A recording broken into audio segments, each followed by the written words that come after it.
Friends நேயர்களுக்கு வணக்கம். அமித்ஷா, எடப்பாடி பழனிசாமி இவங்களுக்கு மத்தியிலான இந்த ஆலோசனை கூட்டம் கிட்டத்தட்ட 1 மணி நேரத்துக்கும் மேலாக பேசியிருக்கிறாங்க அப்படின்னு.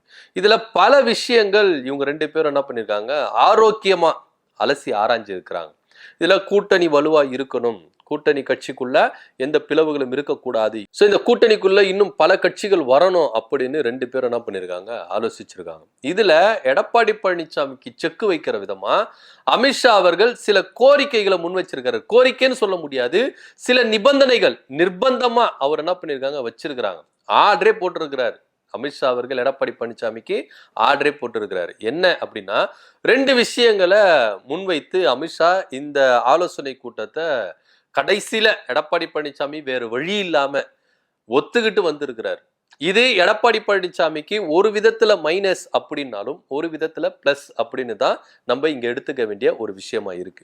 என்ன 2 விஷயம்? 2 பேரும் அப்படி என்னதான் பேசினாங்க அப்படின்னா, ஒன்னு பாஜகவுக்கு எவ்வளவு சீட்டு ஒதுக்கணும், இந்த இடஒதுக்கீடை பத்தி என்ன பண்ணிருக்காங்க, பேசியிருக்காங்க. 2026 சட்டமன்ற தேர்தலில் எங்களுக்கு எவ்வளவு சீட்டு நீங்க கொடுக்கறதா இருக்கீங்க அப்படின்னு எடப்பாடி பழனிசாமி கிட்ட அமித்ஷா அவர்கள் கேட்டிருக்கிறார். அதுக்கப்புறம் ஓபிஎஸ், டிடிவி தினகரன் இவங்களுடைய கதையை பத்தியும் பேசியிருக்கிறார். ஏன்னா பாஜக ஒரு விஷயத்த உண்மையா நம்புறாங்க, தென் மாவட்டங்கள்ல முக்குலத்தோர் வாக்குகள் இல்லாம நம்ம ஜெயிக்க முடியாது. ஏன்னா பாஜக இந்த தடவை தென் மாவட்டங்களை தான் குறி வச்சிருக்கிறாங்க. தென் மாவட்டங்கள், கொங்கு மண்டலம், இந்த 2 மண்டலத்தை என்ன பண்ணிருக்காங்க, குறி வச்சிருக்கிறாங்க.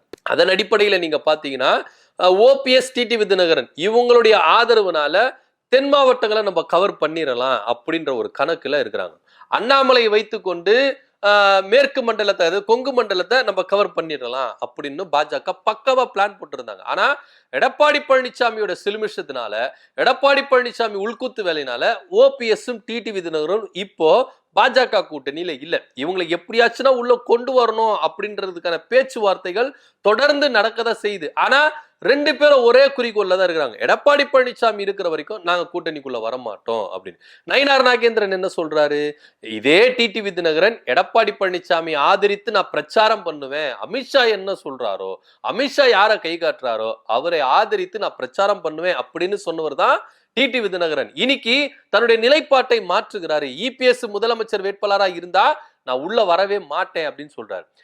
அதே எடப்பாடி பழனிசாமி குறித்து டிடிவி தினகரன் பேசுறது ஒண்ணும் வியப்பலா இல்ல, ஆரம்பத்துல இருந்து பேசிதான் இருக்காங்க. ஆனா ஏதோ ஒரு முற்றுமோதல் போக்கு இருக்கு. எடப்பாடி பழனிசாமி சைலண்டா சில வேலைகளை பார்த்திருக்கிறார்.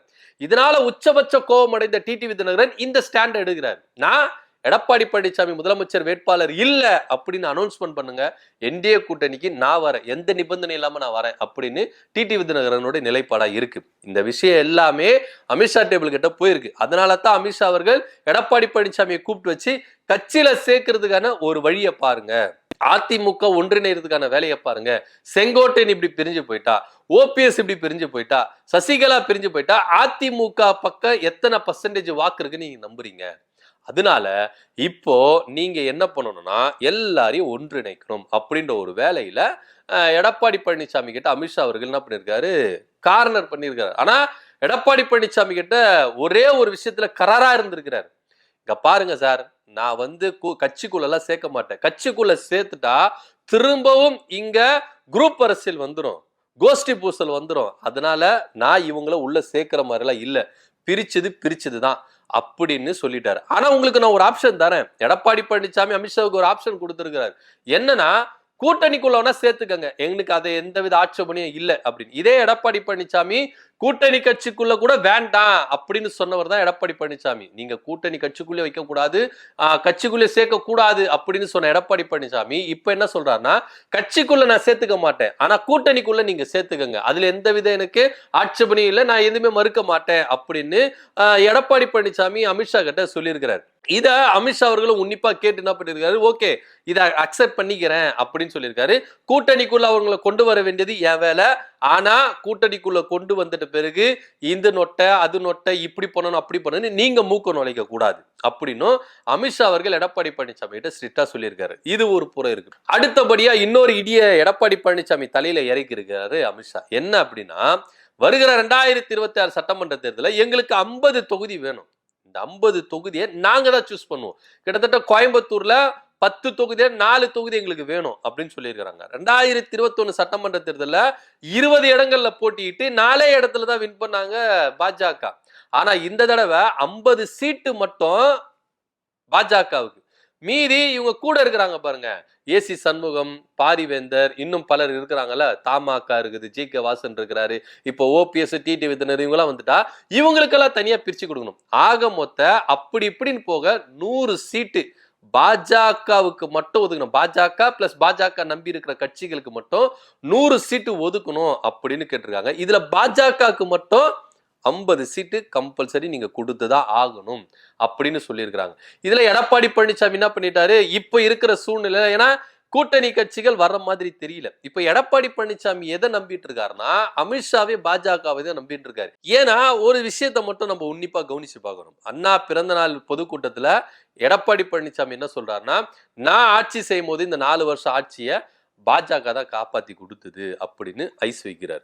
சோ இத எடப்பாடி பழனிசாமி மக்களை நம்புற மாதிரி எல்லாம் தெரியல, கூட இருக்கிற எம்எல்ஏக்களை நம்புற மாதிரி எல்லாம் தெரியல, பாஜகவை மட்டும் நம்புறாரு. பாஜக யாரை நம்புறாங்க அப்படின்னா எலெக்ஷன் கமிஷன் நம்புறாங்க, இவிஎம் மிஷினை நம்புறாங்க. ஏன்னா வாக்கு திருட்டு அப்படின்ற ஒரு விஷயம் ரொம்ப பூதாகரமா கிளம்பிட்டு இருக்கு. பீகார்ல மட்டும்தான் அது நடந்திருக்கா அப்படின்னா மகாராஷ்டிரால நடந்திருக்கு, கர்நாடகால நடந்திருக்கு, இப்போ உத்தரப்பிரதேசத்திலே நடந்திருக்கு அப்படின்னு ஒட்டுமொத்த பாஜக இந்த நாடாளுமன்ற தேர்தலில் வாக்கு திருட்டுல ஈடுபட்டு இருக்கிறாங்க அப்படின்ற ஒரு விஷயம் பூதாகரமா கிளம்பியிருக்கு. இப்போ அதே ஸ்டாண்ட தமிழ்நாட்டிலே கொண்டு வர்றதுக்கான வாய்ப்புகள் இருக்கு அப்படின்னு தான் பல பேர் என்ன பண்றாங்க, கணிக்கிறாங்க. ஏன்னா இது நடக்க செய்யும். ஏன்னா தேர்தல் ஆணையம் எவ்வளவு பர்சன்டேஜ் அப்படின்றத எலெக்ஷன் முடிஞ்ச பிறகு அவங்க சொல்லவே மாட்டேங்கிறாங்க. மறாத நாள் தான் சொல்றாங்க. மறாநாள்ல இந்த பர்சன்டேஜை ஏத்தி கொடுப்பாங்க. அப்படி ஏத்தி கொடுக்கும் பொழுது இந்த தொகுதியில் அதிகமா வாக்களிச்சிருப்பாங்க, அந்த தொகுதியில வாக்களிச்சிருப்பாங்க சொல்லிட்டு பாஜகவுக்கு ஆதரவா வாக்குகளை இவங்க திருடலாம் அப்படின்னு தான் பல அரசியல் விமர்சகர்கள் எல்லாமே என்ன பண்றாங்க, கணிச்சு கரெக்டா சொல்றாங்க. சோ இதை நம்பிதான் எடப்பாடி பழனிசாமி இப்ப பாஜகவுக்கு சீட்டை வாரி கொடுக்கிறார். ஒருவேளை பாஜகவுக்கு நம்ம சீட்டு கொடுக்கலன்னா கொடுக்கிற சீட்ல மட்டும் பாஜக வின் பண்ணி நம்மள காலி பண்ணிடுவாங்களோ அப்படின்னு எடப்பாடி பழனிசாமி என்ன பண்றாரு, 5 பாஜக கேட்கிற 50 சீட்டு என்ன பண்றாரு, கொடுக்கறதுக்கு முன் வந்துட்டாரு. இப்போ எடப்பாடி பழனிசாமிக்கு என்னன்னா, நாங்க மெஜாரிட்டியில வின் பண்ணணும் அப்படின்னு சொல்றாரு. நீங்க மெஜாரிட்டியில வின் பண்ணாலும் இங்க கூட்டணி ஆட்சி தான் அப்படின்றதுல எந்தவித மாற்று கருத்து இல்லை. இப்போ எடப்பாடி பழனிசாமிக்கு வேற ஆப்ஷனே கிடையாது. என்னன்னா பாஜக சொல்றதுக்கு எல்லாத்துக்குமே தலையாட்டிட்டு போற வேலை தான் எடப்பாடி பழனிசாமிக்கு இருக்குது. சோ அதனால தான் பாஜக என்ன பண்றாங்க, கோயம்புத்தூர் தொகுதியில 10 தொகுதி இருக்குது, இந்த 10 தொகுதியில எங்களுக்கு 4 தொகுதி வேணும் அப்படின்னு சொல்றாங்க. இது போக தென் மாவட்டங்கள் இருக்கிற எடப்பாடி பழனிசாமி நினைச்சு கூட பார்க்காத இடங்கள் எல்லாம் பாஜக கேட்டு இருக்கிறாங்க அப்படின்னு என்ன பண்றாங்க சொல்றாங்க. அது மாத்திரம் இல்லாம ஒட்டுமொத்தமா பாஜகவுக்கு 50 சீட்டு, இது தவிர்த்துட்டு பாஜகவை நம்பி இருக்கிற கட்சிகளுக்கு கொஞ்சம் சீட்டு அப்படின்னு சொல்லிட்டு பேச்சுவார்த்தையை டிக்ளேர் பண்ணிட்டு வந்திருக்கிறாங்க. எடப்பாடி பழனிசாமி உறுதி அளிச்சுட்டு வந்திருக்கிறார். இது எப்போ நடந்ததுன்னா, இந்த நிர்வாகிகள் கூட இருக்கும் போது நடக்கல. நிர்வாகிகளை அனுப்பிட்டு எடப்பாடி பழனிசாமி அமித்ஷாவை தனியா பேசுனாங்கல்ல, அந்த கேப்ல இந்த விஷயங்கள் பேசி இருக்கிறாங்க. இது தவிர்த்துட்டு கட்சியில நான் உங்களை சேர்த்துக்கவே மாட்டேன், கூட்டணியில வேணா சேர்த்துக்கங்க, எனக்கு எந்தவித பிரச்சனையும் கிடையாது அப்படின்னு எடப்பாடி பழனிசாமி என்ன பண்ணிருக்காரு, பாஜக கிட்ட சொல்லி வச்சிருக்கிறாரு.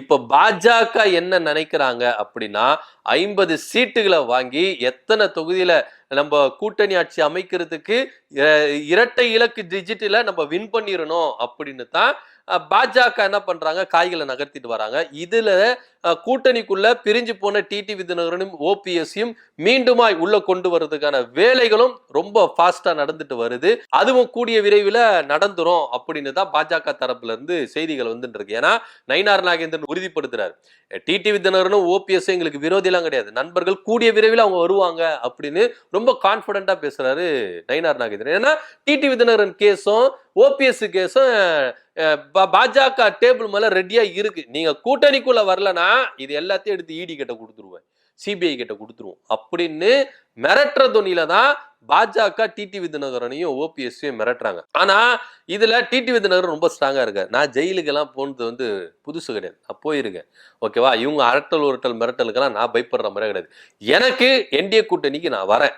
எனக்கு ஒரே ஒரு கோரிக்கை தான், எடப்பாடி பழனிசாமி முதலமைச்சர் வேட்பாளராக இருக்க முடியாது, அவர் ஆதரிச்சு நான் பிரச்சாரம் எல்லாம் பண்ண முடியாது, அவருக்காகலாம் நான் வேலை செய்ய முடியாது. அதனால அவர் கூட்டணியில என்டிஏ கூட்டணியோட முதலமைச்சர் வேட்பாளரை மாத்துங்க, அதிமுகல நீங்க யார வேணா கொண்டு வாங்க, நான் வேலை செய்யறேன்.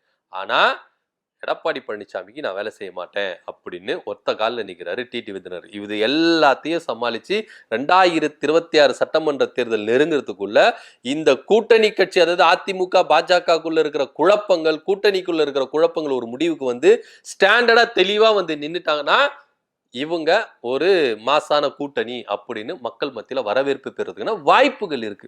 ஆனா இப்போ இவங்களுக்குள்ளேயே அடிச்சுக்கிறாங்க. ஒரு பக்கம் அதிமுகக்குள்ள அடிச்சுக்கிறாங்க, ஒரு பக்கம் பாஜகக்குள்ள அடிச்சுக்கிறாங்க. 2 பேரும் சேர்ந்து கூட்டணிக்குள்ள அடிச்சுக்கிறாங்க. சோ இப்படியே குழப்பமா போறதுனால இது எல்லாமே திமுகவுக்கு ஆதரவா தான் இருக்கும் அப்படின்னு தான் நிறைய பேர் கணிச்சிட்டு வராங்க. என்ன நடக்குது அப்படின்ற பொறுத்து இருந்து பார்க்கலாம். எடப்பாடி பழனிசாமி அமித்ஷா போட்ட கண்டிஷனுக்கு எல்லாத்துக்குமே ஓகே சொல்லிட்டு வாரி கொடுத்துட்டு வந்திருக்கிறாரு. எடப்பாடி பழனிசாமி பாஜகவுக்கு 50 சீட்டு ஓகே நான் தரேன் அப்படின்னு சொல்லி இருக்கிறாரு. டிடிவி தினகரனையும் ஓபிஎஸ்ஸையும் கட்சிக்குள்ள சேர்த்துக்க வேண்டாம், கூட்டணிக்குள்ள சேர்த்துக்கங்க, எங்களுக்கு எந்தவித பிரச்சனை இல்லை அப்படின்னு சொல்லிட்டு வந்திருக்கிறாரு. இதை பத்தி உங்க கருத்து என்ன அப்படின்னு கீழே கமெண்ட் பண்ணுங்க. நன்றி, வணக்கம்.